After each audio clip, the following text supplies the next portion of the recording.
You're listening to a Times Higher Education podcast.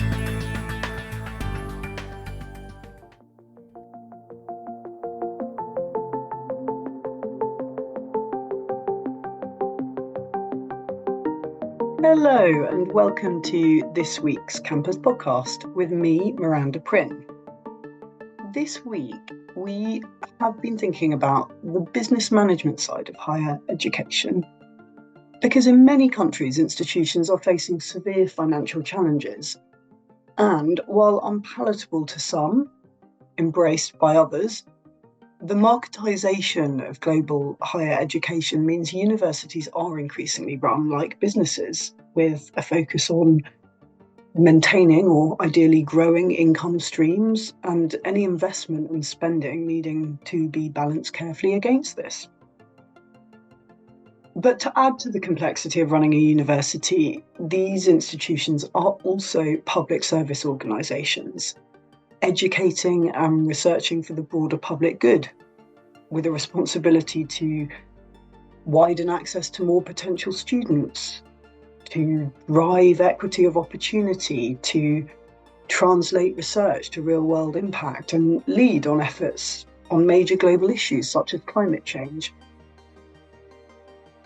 In short, we expect a lot from our universities. So, how can these institutions be all things to all men, protecting the quality of teaching and research while maintaining sound finances? Well, the best people to ask, of course, are those at the helm. So we spoke to two vice-chancellors working in universities opposite sides of the globe, but with some very similar challenges, namely Australia, the UK. First, my colleague Eliza sat down with Alex Zielinski, Vice-Chancellor of the University of Newcastle, Australia.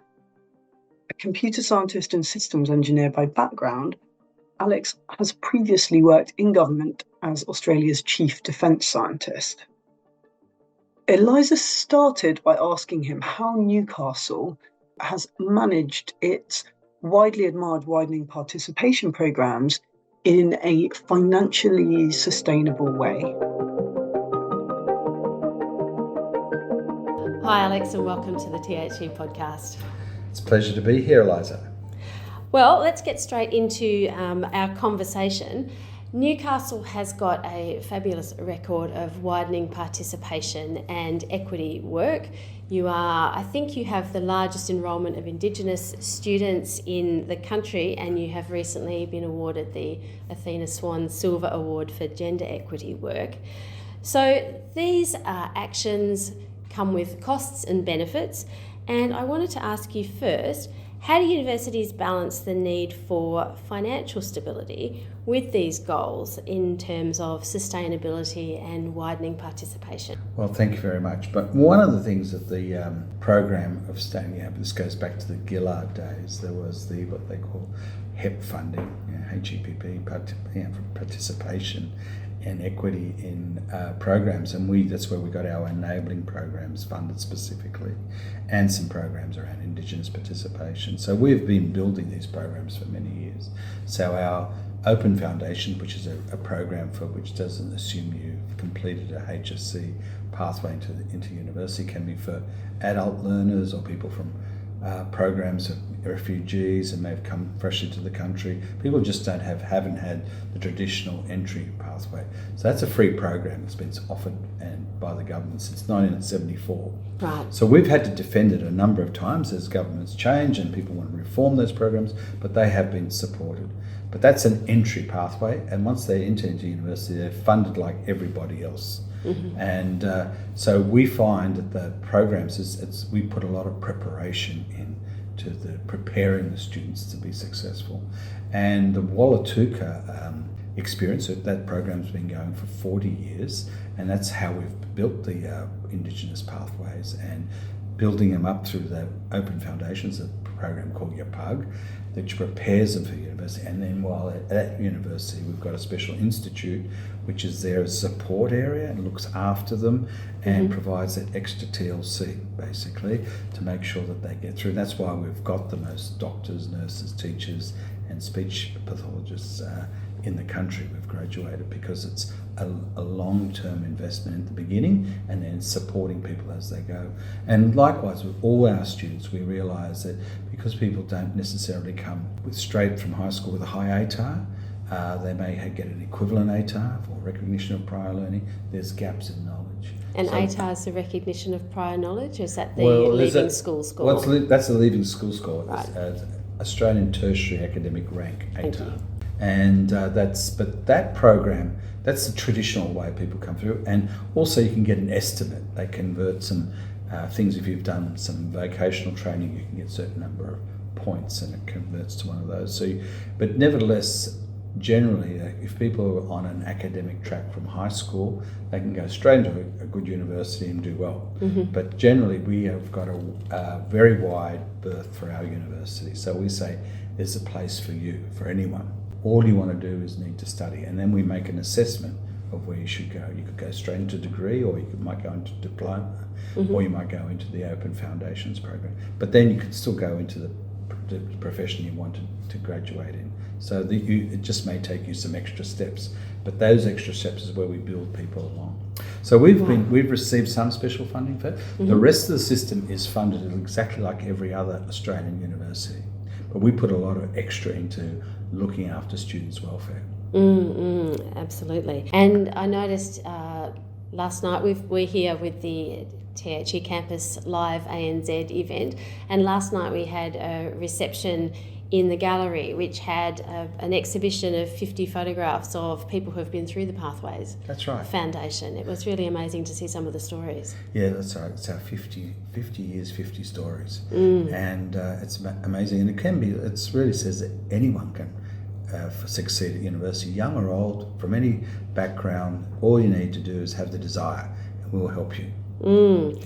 So thinking about pathways into university, young or old, we have been talking a bit at the conference about lifelong learning and professional development and things like this, and also talking about international student flows in Australia. And I wanted to ask whether expanding the offering of higher education, whether that's online or short courses, micro-credentials, is this a way perhaps for universities to mitigate, offset, reduce the reliance that they have on international students for that revenue into the system? Good question, Eliza. So just getting back to your earlier question, the Australian funding model for domestic students is barely viable. And what we do is we use international students to offset some of our costs there, and Australian students benefit from having the international students here culturally, but they also help to pay for the system. So there's everybody kind of wins. And we also use it to support our research. Some universities have really built very big cohorts of international student numbers, particularly in the capital cities, and they've been able to really advance their research agenda, particularly as they've had extra income from the international students. So is there an alternative source for international students? Yes and no.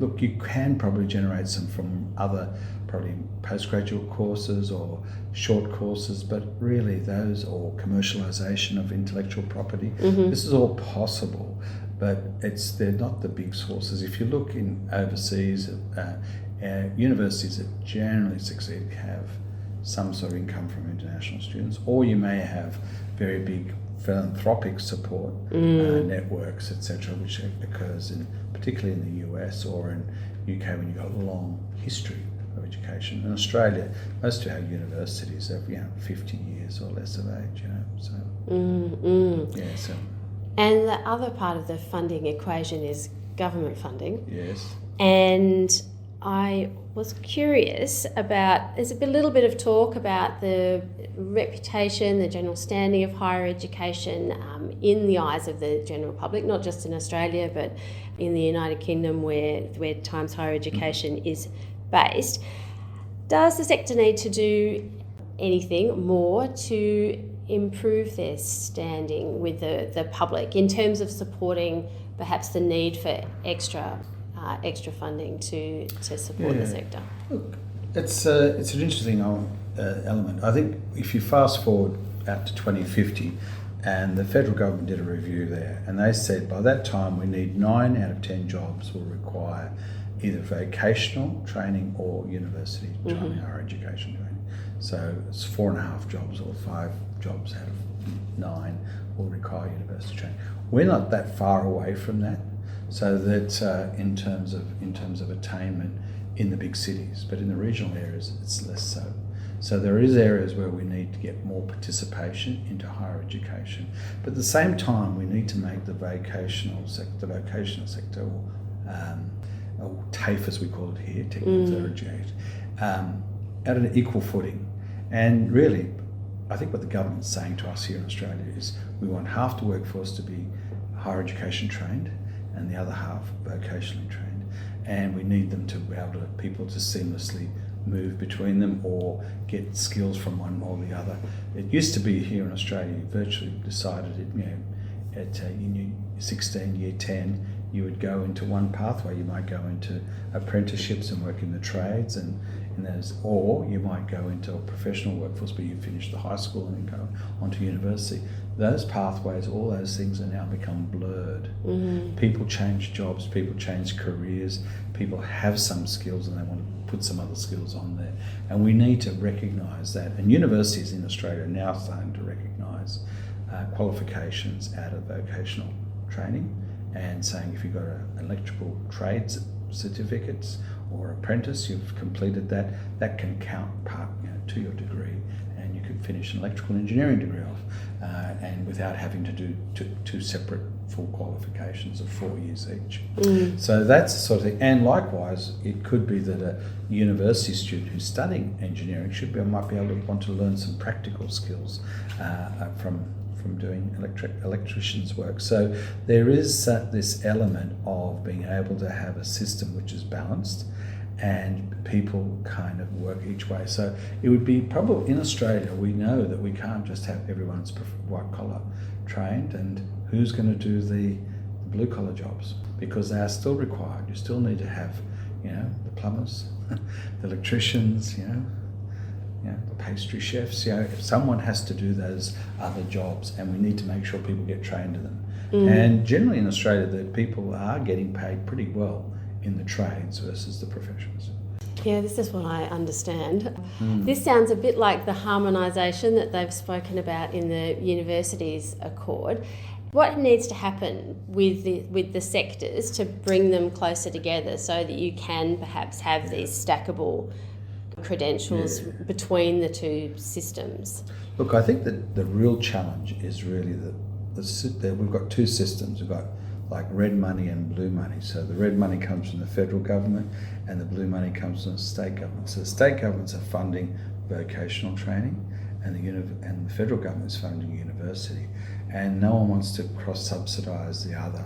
So this is the actual challenge here, is that we've got two systems which have separate funding sources, and also the qualifications sit in two separate frameworks. So we've got to show some courage and work very hard to bring those qualifications frameworks into one and show where the overlap is and how it stacks. And at the moment it's a stack, but it's not really, nothing accredits up. It's not like accreditation. And so it's really eventually, it's not even a stack. A stack's kind of, you can sort of rack and stack micro credentials, etc. So, but we're not really doing that.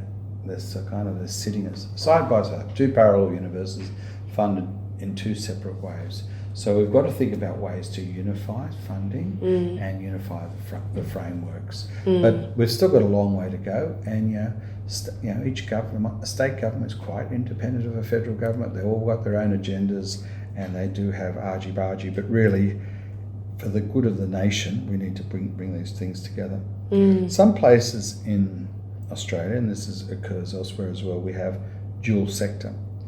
Both are taught in one university, but then as I said, then there's a fragmentation occurs of the sector, of what vocational training could be like. So that's one of the challenges.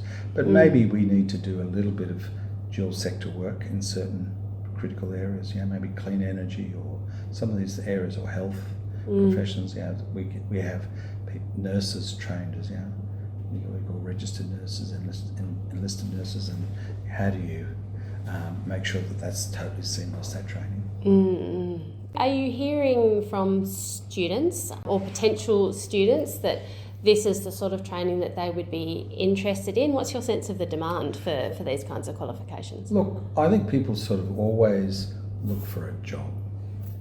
I think that's when you say, and too often we're selling them a qualification. We should be selling a career and a pathway to that. And there might be many pathways to it. You might say, look, if you finished, didn't finish high school, you left in the early part of high school to do something else, well, this is where you would start. Or you've been working as a health professional for 10 years in a particular area, well, you've actually got some prior learning we could recognise. And what do you want? So I think we've got to start turning the qualifications issue into not study this course, but what do you want to do? Right. And then work backwards. But there are some people who are not sure what they want to do. So you might then say, why don't you do a generalist degree, and then you could put on a postgraduate qualification to get you into that. So sometimes I think people don't necessarily finish high school and say, I want to be a teacher.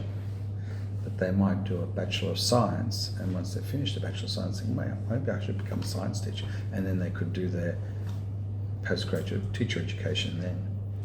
So you've got to think of those sort of things. So you've got to be flexible, but at the same time also be really mindful of the job that people want to do. I see. And think perhaps or vocation, I should say. And think perhaps about the skills rather than the title on the... Yeah, I think there's been a lot of proliferation of degrees and degree names. They're very specific. Used to be very generic degrees. Now it became like you fill in the job title and it's a bachelor of that, and it's like a Bachelor of Software Engineering instead of Bachelor of Computer Science, and it becomes very, very much addressing a market segment type of approach. But I think it's gone down too low, and I think we need to probably lift it up to a more generic one, and then bolt on a specialisation, or allow people to come from that industry and build up stackable qualifications. So I think people want flexibility of path, but at the end of the day, we've got to be talking about pathways. But the pathways have got to be useful for the university to be able to, have a viable pathway. So one or two students in the pathway won't work. You need a good cohort. 50, 60, those sort of numbers you've got to make sure it can work. But in the end, hopefully they can then move into where they wish to go, so for the end point that they're trying to reach. Yes, well, I guess a course has to have a lifespan of at least the life of the course. There's not much point running it for a year if the students then have nowhere to go for year 2 or year 3. Correct. But I think the key is so when you might think of half our market in our bachelor's degrees is high schools, but the other half is non-high school leavers, or we call adult learners. And an adult learner could be the person, in their 30s, 40s, but quite often we're getting people in their mid-20s that've been out doing other bits, and they're sort of, they're young, but they're not as young as that, and they've got different expectations, and they're much more probably ready to focus in and got a definite goal in mind. Well, it's a sign of the times, isn't it? The idea that you had a job for a long period of time is now long gone, and people change jobs every couple of years, which... That's true, and for people like myself, I find that very hard to imagine. I've changed jobs, but I've done my job, on a 5 to 10 year time frame, not this 1 to 2 years. I always think it takes 1 to 2 years actually to get your feet under the table, but right. Again, maybe that's says something more about me than it does about the nature of work. I did want to dig into your background in computer science, robotics and AI a little bit, which you have mentioned very briefly. There's a lot around bringing advanced technologies into higher education, specifically AI recently, and I was curious how you saw the challenges and the most pressing challenges around integrating these technologies into higher education. Well, certainly employers expect our students to be, at the cutting edge. A lot of them will say, they should be work ready, and look, I think that's correct. But we should try to educate our students to be learning to learn, so they can actually then keep upgrading themselves and learning more as they go. But nevertheless, sometimes there is new technologies that come along which are game changers. I'm old enough now to look about when I started in my academic career. At that time, I was working in computer science, and we're already working on computers. I had an email account way back in 1978, and so that's a long. And at that time, very soon after that, came personal computers. So we were already using the IT people who were specialising working. We saw this, they did things called mainframes, but then the personal computer meant that you could do things as an individual. So, and at the time then I joined the university, and I remember the vice-chancellor at the time said, we all need to have computer literacy courses. Mm-hmm. So people coming out of school and coming to stay at the university have no idea how to use a personal computer. And so there were these courses that were offered to make people computer literate. And it didn't matter what degree you did, everyone had to be computer literate. And that sounds quite bizarre, right? But that was in the 80s, early 80s. And within 5 years, every school had personal computers. People had them at home, and everyone learnt them. And by the time they came to university, we didn't need to do that. And I think then there was another revolution happened after the internet. Same thing happened. Mm-hmm. What is this internet? How will I use it? And we had all this internet type of training we provided to get people up to speed to understand that. And now we've come to the third revolution, which is AI. And people are saying, what is this? I know how to use the internet, I know how to use a computer, but this AI stuff has totally got me stumped. So we will be, at our university, introducing AI literacy mm-hmm. courses for staff and students in 2026. Right. And I expect in 2 or 3 years' time we won't need them, because kids at school and everyone in society would have, technology will permeate, will have educated enough people that it'll become like, well, that's what you do. And then we'll be focusing in on applying AI into each discipline. There'll be new tools that emerge. I'm sure that in law, for example, there'll be AI tools that the lawyers use for summarisation of cases or things like that, which are just standard tools, and you just use them as part of your repertoire of learning how to be a lawyer. You'll need to be using these standard tools and technologies. So I think that's the key, and what employers are expecting is for our staff and students, or particularly the staff we educate, are AI literate, but the students and graduates are AI literate and can start to use, they come to work and say, can you use ChatGPT to do something? And they say, yes, I know how to do that. And I can compose a brief or do some very basic information, and at the end they can show they can be much more productive as employees because they know how to use the latest tools. It's a bit like being able to I know how to use a spreadsheet, or I know how to use a word processor. That's what people had to do in the 80s and 90s. They were saying they learned how to use those very basic tools. Now no one even questions whether you know how to use a word processor or a spreadsheet. No, that's true. It is absolutely assumed knowledge. That's right. Being an informed observer of these waves of, as you say, the arrival of the computer, the arrival of the internet, what is your sense of the next, 5 to 10 years with regards to technology? Oh, look, I think people just, a lot of the things we may have thought were clever things that were, I think if you look back at factories, used to be people who used to sit there and work very much with their hands, and then machines came along and they did a lot of that work, and humans were left to supervise the factory and make sure that it's actually doing things, and computers then did things like processing payrolls. Now it might be find that a lot of routine things that people do at the moment, like write letters or things like that, could be actually generated by a computer. But nevertheless, you'll still need a human will need to check its output, right? To make sure there's, in my job, I ask people to draft me a letter, and before I sign it, I always read it because it could have something erroneous in it, and most times they don't. But there's things I might tune it up 2 to 3%, but I become efficient because I've got a person helping me. Imagine if I don't have, you're a regular person, you don't have that helper, but there's a machine. Writes the letters for you, prepares correspondence for you. How much more productive will you become? And I think that's the sort of way we should be thinking. I don't think jobs will disappear in the sense that we'll all be unemployed, but I think the kind of work that will remain is there will always remain for physical work, like we talked about electricians or people that produce food. But all those things may have to still be done, but there may be assistance in that, so people get more efficient and people will move into more white collar kind of jobs. The question will be is whether if the computer's got turned off, could you write a letter on your own?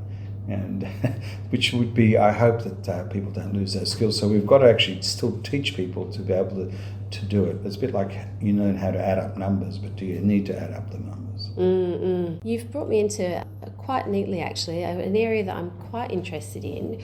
With technology, the expansion of technology, it has put a big emphasis on STEM, but at the same time the ability to use artificial intelligence has brought up the skills that you've just mentioned, so the human element that you need, so things like creativity or critical thinking, which come from the humanities and the social sciences.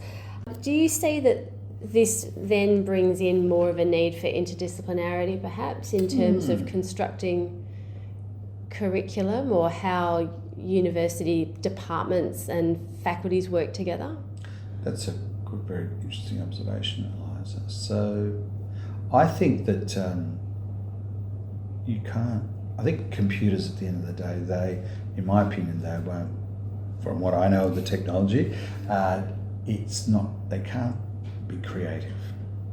They can regurgitate everything you put into information and put it back in a form which is easily understandable for humans. But I think the idea that you could say, write me a novel, may be very hard to be for that sort of thing. So there's that kind of high level creativity element, which I think humans are very clever at, creating artwork. I think the machines that you'll see could probably generate things in a very closed form. So like a two-dimensional picture, you can get machines to generate that, but could it actually generate something without seeing what it's seeing?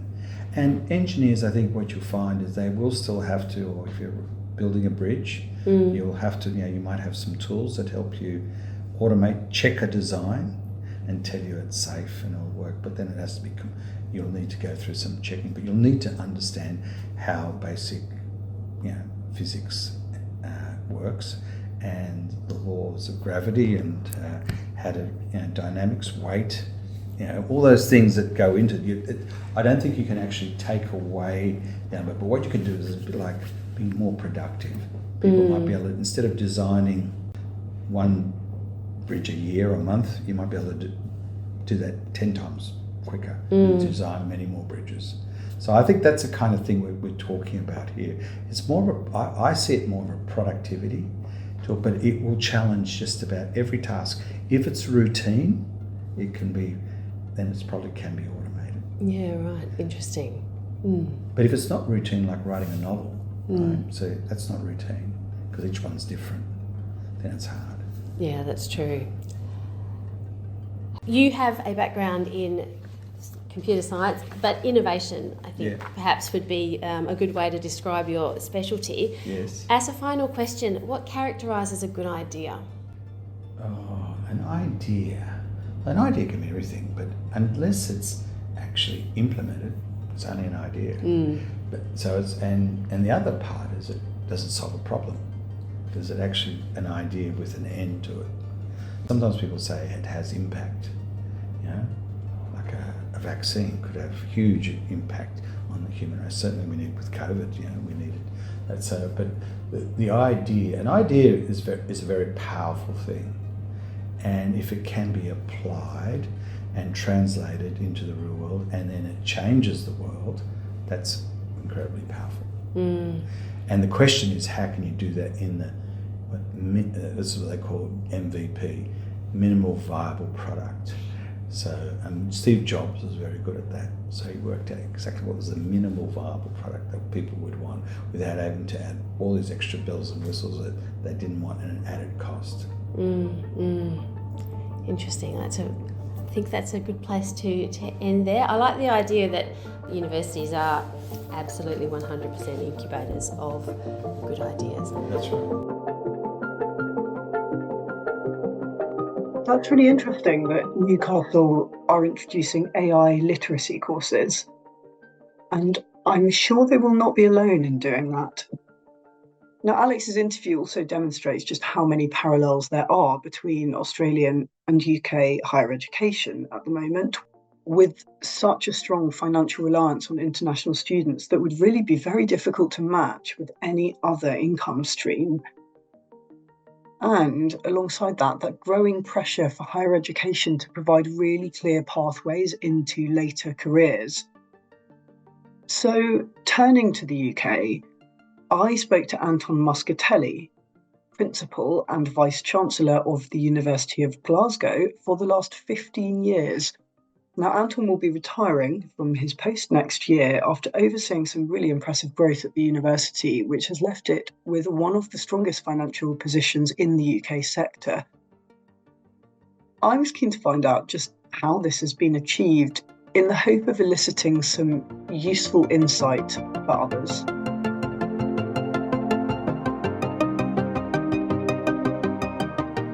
Hi Anton, and welcome to the Campus Podcast. Hi Miranda, it's good to be here, thank you. Now, you were one of our first ever Campus Podcast guests back in early 2021, and re-listening to it, it was a very powerful reminder of just how very quickly the world changes, because so much of that discussion was inevitably focused on COVID and the various impacts of the pandemic, which I have to say in many ways seems a very long time ago now. Obviously then all universities had made this massive pivot, really overhaul of how they were working to online learning and, well, essentially all work being largely remote. I wondered how this had developed at Glasgow since and perhaps influenced how the university now functions. That's a great question, and of course, it's much more complicated than what we faced during the height of the pandemic. So let me make a few points. In terms of teaching, I think definitely there was post-COVID a real appetite, not surprisingly, from students for face-to-face learning, but to have the convenience there also of some online provision. So in reality, we have continued, like most universities, to try to on both tracks, with online lectures where that is possible, or at least recorded lectures asynchronously if people have missed the lecture. But there's no doubt that there's a huge appetite for face-to-face learning and being together with other learners. And therefore, if you were to come back to campus like Glasgow, you'd see it not that different from pre-pandemic in terms of student learning, probably with the exception that much more material is now available online. It's definitely changed the way in which we work. Obviously, some things have to happen on campus. For instance, people working in labs happens on campus, but we have adopted, like most organizations, much more flexible working patterns. And it's also meant that we can have a much more mature conversation amongst ourselves about the space requirements for offices, for instance. And I think we've become much more efficient in that regard. Where in some of the new buildings that we have built since COVID and new spaces we've refurbished, we've been able to take that into account. So I think we've adapted well, but there's no doubt that it's not that world that some of us imagined, that it was essentially most of learning would be online with the occasional face-to-face. Most teaching on campus is absolutely face-to-face, but we have much more available online compared to before. And assessment is actually, a lot of assessment is now whatever the pedagogy requires. Some assessment is still remote, but some assessment is on campus because that's what's required in terms of either academic integrity or indeed what we want to test.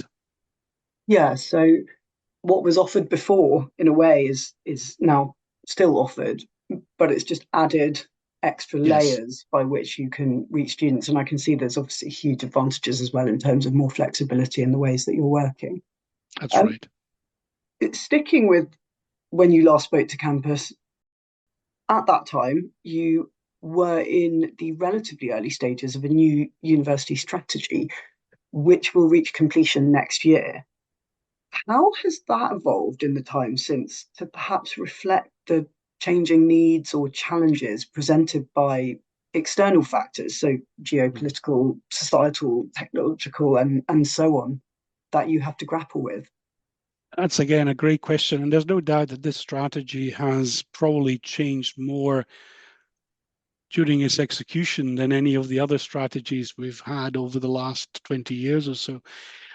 In some respects, let me tell you something that didn't change, which is our direction of travel. You know, we set out to be, as we say, the world-changing university, a university that's not only a globally successful, research-intensive, but one that has real local impact and one that cares about impact. And, you know, we're very proud that in terms of the Times Higher Education impact rankings, we're ranked 12th in the world. That is one area where during the course of the strategy, that's sharpened up much more. In the same way as, for instance, as what we were discussing earlier, the reliance on technology, some of the subject areas as well, I think, you know, have been driven by that, largely driven by geopolitical factors such as the greater attention to climate change now than there was even back in 2019 when we developed the strategy. So much more of our research is now focused around those big topics around net zero, health inequalities, which in fact we're developing into a new program which will be of research, which we'll be launching over the next year or two. So I would say that the big shifts in society, COVID and post-COVID, and the geopolitical issues have absolutely impacted on the trajectory. But where we wanted to be, which is we wanted to be one of the world's best universities and a world-changing university, as we like to say, not only one of the best universities in the world, but the best university for the world. You know, that strategic direction has not changed. Yeah, of course, it's just how you achieve it. You've got to be agile in line with a rapidly changing environment in which you're working. I can see that. Let's stick with the present now. Glasgow actually has one of the strongest financial positions, I gather, in the UK sector. Yes. At a time when many are finding it extremely challenging to balance their books. So can you give us some insight into how this has been achieved and, you know, perhaps what others might learn from what's worked at Glasgow? Well, I can only really speak to what we did in Glasgow and what has helped us. I mean, I would say that, like a lot of successful universities in terms of their finances, what we've done is we have a very stable financial framework. What do I mean by that? And that is that we look very much at cash flow, unlike some universities which perhaps tend to look at year-to-year budgeting around surpluses or deficits. We project our cash flow well into the future. We have a very clear structure whereby we allocate resources so that we make sure that there is enough cash there for the investments that we need to make in people as well as in IT and infrastructure.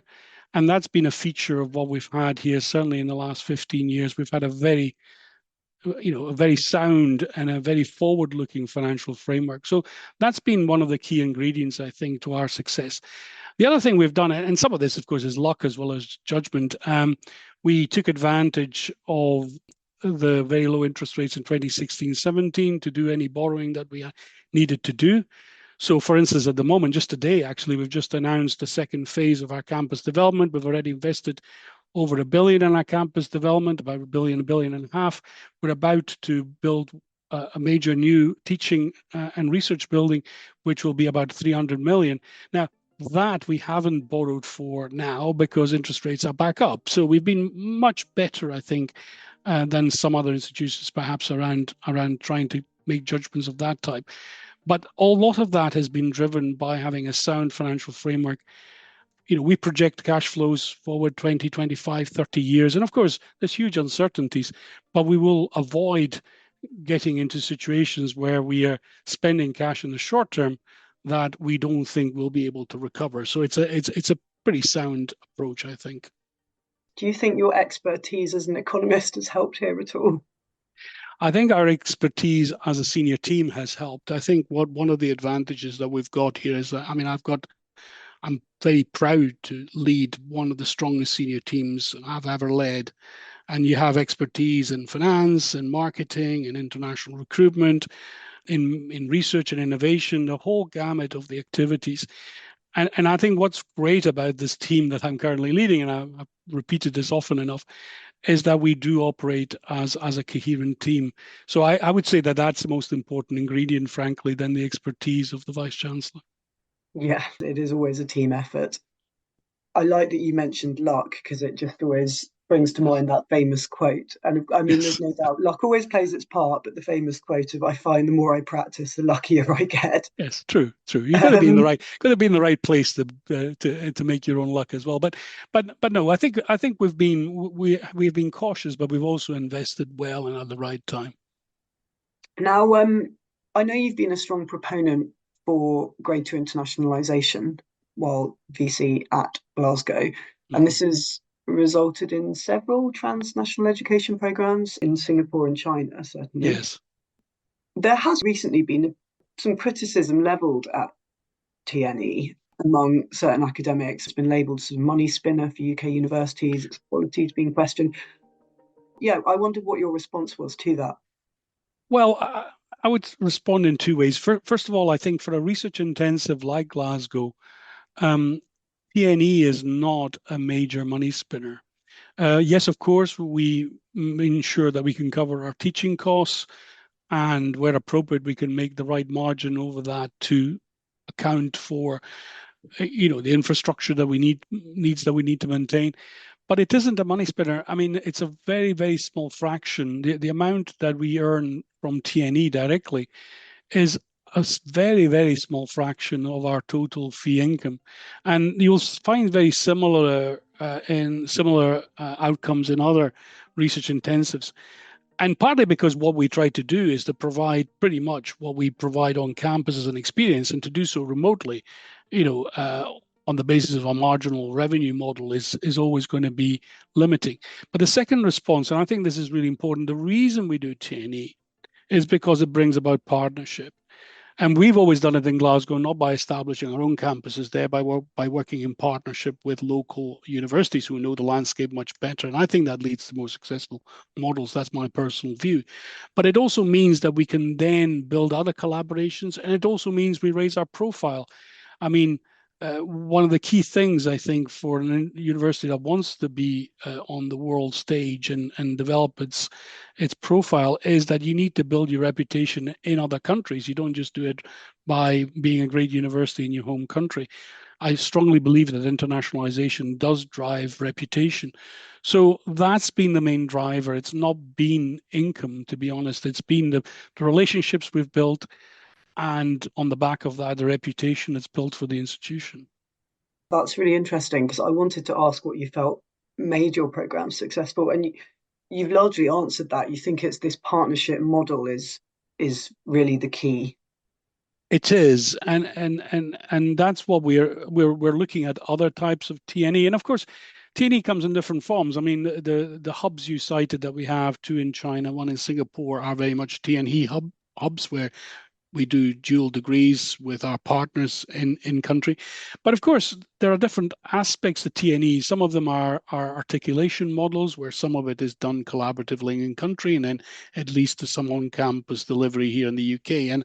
And the whole spectrum between on-campus and pure TNE is now actually becoming, filling out. And we will see probably more from universities like Glasgow in that middle space, in that spectrum between those two extremes. And you've mentioned another benefit of this is obviously building your reputation overseas. Does that in part feed into the growth of your international student numbers? I believe they have gone up a lot at Glasgow in the Yeah. last, I guess, decade. Is that one of the ways that's been achieved? I assume there are many strands to it. Yes, no, absolutely. And for anybody who is involved in recruitment internationally, you realize that the watchword is reputation, reputation, reputation. That's what you have to invest in. And there's no doubt that being, one of the UK's 10 top 100 universities, both in the THE and in the QS, and indeed also in other league tables. That is hugely helpful. That is the kind of thing that will drive recruitment, particularly in large sender markets. So yes, reputation is hugely important. And also, I think the quality of delivery is also important, because there's no doubt in my mind, and I hear this all the time from alumni in large sender markets, that really it's their experience and the word of mouth recommendation of Glasgow is one of the biggest drivers of future recruitment. You know, I spent quite a bit of time last year in both India and China visiting offer holders. You know, that's what we were hearing from offer holders. They'd applied because they knew people who'd come to Glasgow, and you know, that's a great, you know, that's a great accolade. I think it's that reputation, both in terms of what you might think headline reputation, in terms of the things I discussed about league tables, but some of it is simply word of mouth reputation, which is really, really important. Yeah, because that does demonstrate that you are, as you say, delivering. I read that Glasgow had doubled its research income to 195 million between 2010 and 2020. Again, can you offer any brief pointers on how this was done? Yes, very happy to. In fact, we're now up, I think, in the last published accounts in terms of expenditure on research grants and contracts. I think we were at 221 million or just under that. So, you know, that growth has progressed. So I think it's a variety of things. Again, it's building absolutely on excellence. When you look at where that income is coming, it's without a doubt, it's building on very patiently on, you know, bringing some of the very best academics together in Glasgow. We've certainly from 2012, 2013 onwards, we've also focused much more on interdisciplinary research. And that's, you know, bearing fruit, particularly in big complex areas like, you know, quantum technologies, like digital chemistry, like, you know, global sustainable development. We've seen very big grants coming to us. Also partnership again. I mean, I think that's the second theme of all of this. You know, I'm a great believer in collaboration. Frankly, if you look at some of the biggest grants that have come out of the major funders, whether it's UKRI or the big medical charities, yes, occasionally they go to single institutions, but more than ever, they go to groups of institutions. And I think that's the other thing we've tried to do. We've tried to be collaborative. You know, in Scotland, in biomedicine, between Glasgow and Edinburgh, we've worked very closely. In areas like quantum technology, we've worked very closely again with, you know, other universities in Scotland. So I think that's really important as a strategy. You know, it's putting the teams together, but also being collaborative, not only internally but also externally. Yes, it's encouraging that a lot of higher education leaders that I speak to or who write pieces that we receive, there seems to be a growing recognition that collaboration, partnership, essentially working together in an environment that is undoubtedly very competitive, so could Yes. work against that. But there does seem to be a growing recognition that that really is the way forward. Indeed. And let me give you another example, because again, it's an example that's in the news today. But, you know, initially with ourselves at the University of Edinburgh, we developed an initiative called Scotland Beyond Net Zero, which was around trying to bring together the strengths in net zero research across all the Scottish universities. And this wasn't an exclusive approach.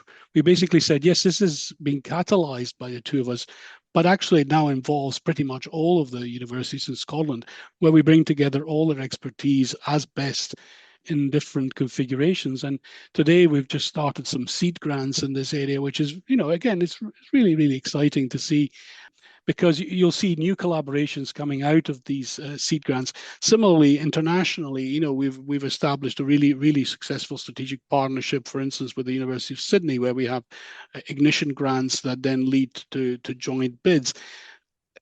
Again, that's what we've been doing since 2010. We've become much more open to that kind of collaboration, both nationally and internationally. I'm glad you've mentioned net zero, because that is a very helpful segue onto Glasgow's commitment to carbon neutrality by 2030. I wondered how this was progressing.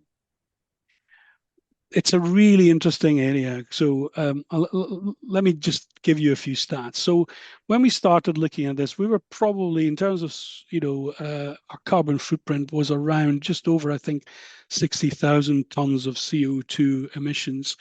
Of course, COVID reduced this very sharply, but of course, as we all came back to our campuses and we started traveling again, that's bounced up. But currently in 22-23, our total emissions were just under 50,000 tons of CO2.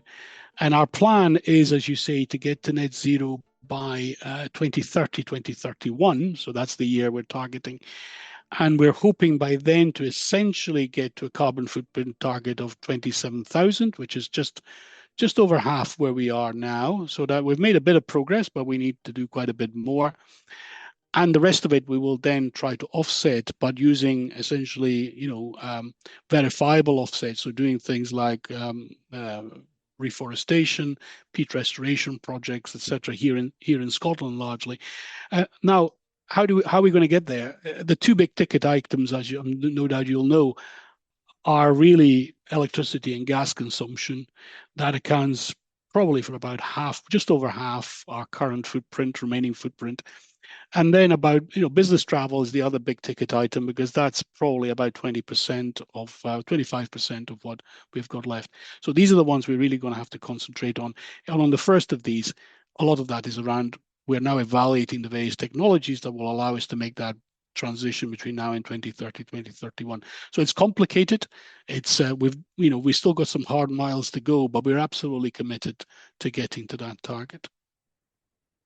Yes, and to develop that a bit further, how are you balancing all of this against the fact you have talked about how much you're developing the campus itself in these sort of research centres?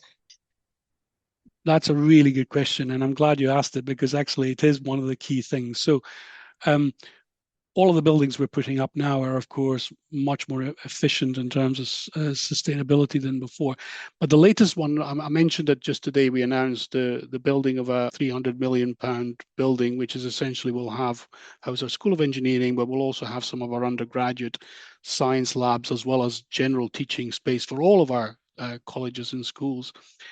Now, that building will, although it costs 300 million, will allow us to get rid of 233 million of backlog maintenance.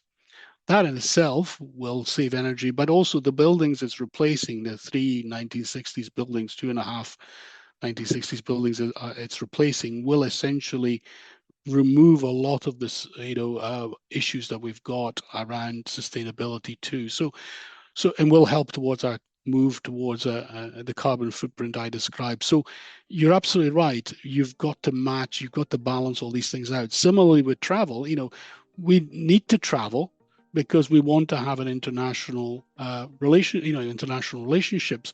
International students want to come and study in Glasgow, but we can reduce our footprint. We can substantially reduce it. We can ensure that it's equitable, the approach that we take to business travel, to ensure that it's particularly it's early career researchers that get the benefit over time, and we use new technologies to avoid as much business travel. So you're right, it's complex, but it has to absolutely interface with our capital developments. Finally, I suspect you're going to be asked this rather a lot in the next few months, but given the huge breadth of work that goes on at Glasgow, what ultimately is most important to you in terms of your legacy at the university? I think if I had to, what I said to colleagues actually, I hope that what I leave is a university with ambition. I suppose if I go back to Glasgow, not only when I joined in 2009, but even a few years before, my big concern was that perhaps we were just another Russell Group university, just another research intensive. We are now a very dynamic research intensive, one that has the ambition, as I said, to be the world-changing university, a university for the best university for the world. And I hope that that's what we keep in future. I would like the university to be more ambitious even in future. And I hope that in another 15 years' time, when hopefully I'll be able to come back and visit if I'm spared, it'll have made even more progress than what it's done over the last 15 years. That's my wish. Well, it sounds like you are leaving it on a very good trajectory. Thank you so much for joining us on the podcast today. It's been really interesting talking to you, Anton. Thank you. Thanks, Miranda. Thank you. Well, I'm sure it won't be the last we hear or see of Anton Muscatelli, but we wish him all the best for his future endeavours. And for more advice and insight on all aspects of working within higher education, from leadership to completing your PhD, do head over to campus. You'll find us at www.timeshighereducation.com/campus. If you enjoyed this episode, please do like and subscribe, and we will speak to you again soon. Thanks very much.